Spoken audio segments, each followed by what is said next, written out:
Hey guys, welcome to Wrestling Figure Wednesday. Today I will be reviewing the Mattel WWE Elite Series 32 Big E figure. This is Big E's latest Elite figure in his white attire, and I think it looks really nice. It has his latest head scan as well, and it's in the all-new Elite style packaging that was released at the end of 2014, and this is the style packaging we'll see throughout 2015. It's a lot smaller if you didn't notice than the other packaging from 2014 and before, and I think it looks really nice. So that being said, let's take a look at the packaging up close. It says highly detailed action figure at the top. It says Series 32. There's a new WWE logo. It says Series 32 here. Big E.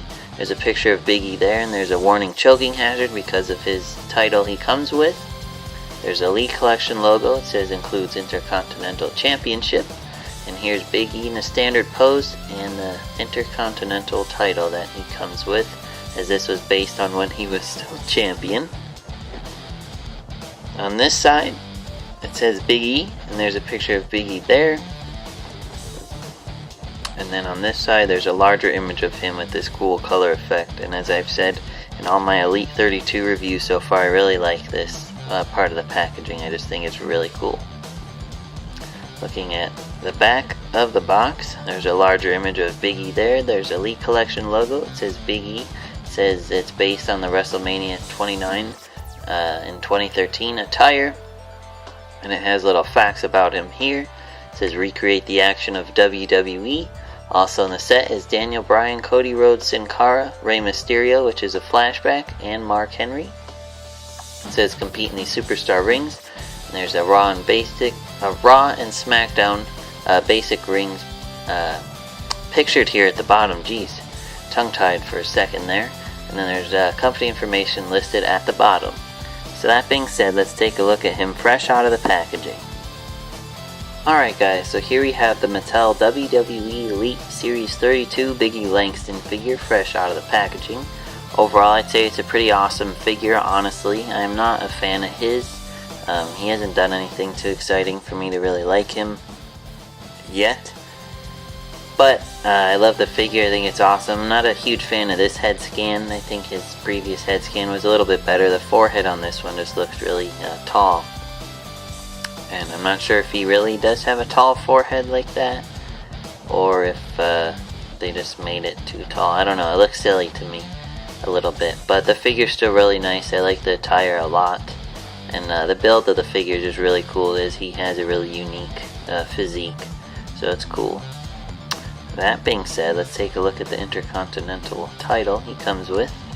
This is the same as all the other Intercontinental titles. It has an older WWE logo on it, unfortunately, so they didn't fully update it yet.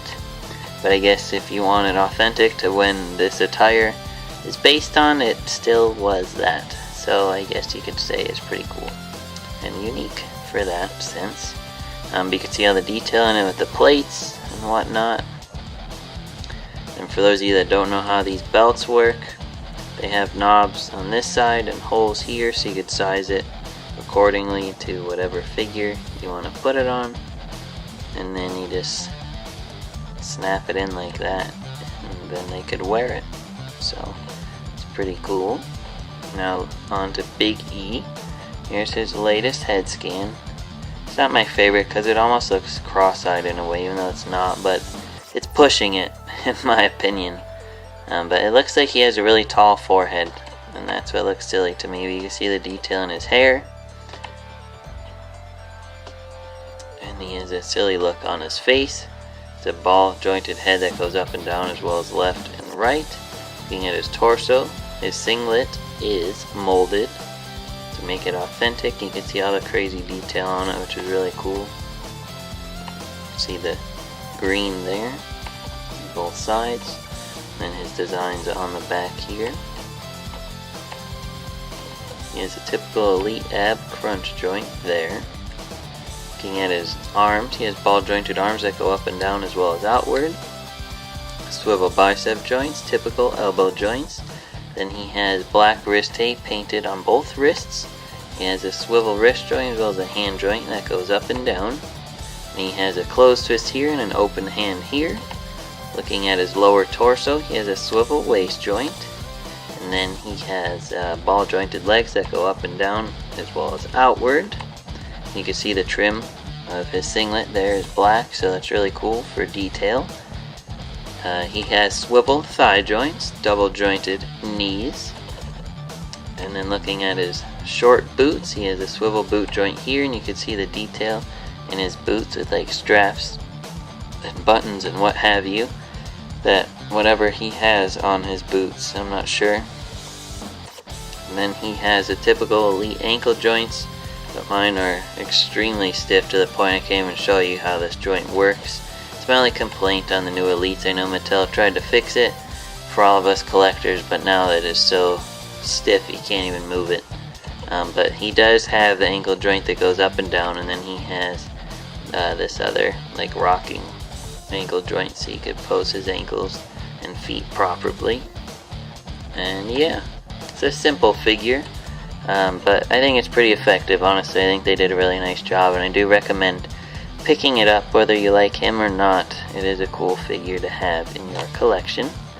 And you could get him on ringsidecollectibles.com, Amazon.com, and you can find him at Walmart, Target, and Toys R Us. I'm not sure if Kmart is carrying this series yet, but good luck finding him. And yeah, be sure to like Wrestling Figure Wednesday on Facebook to suggest future reviews you'd like to see me do, and I'll see you next week. Thanks.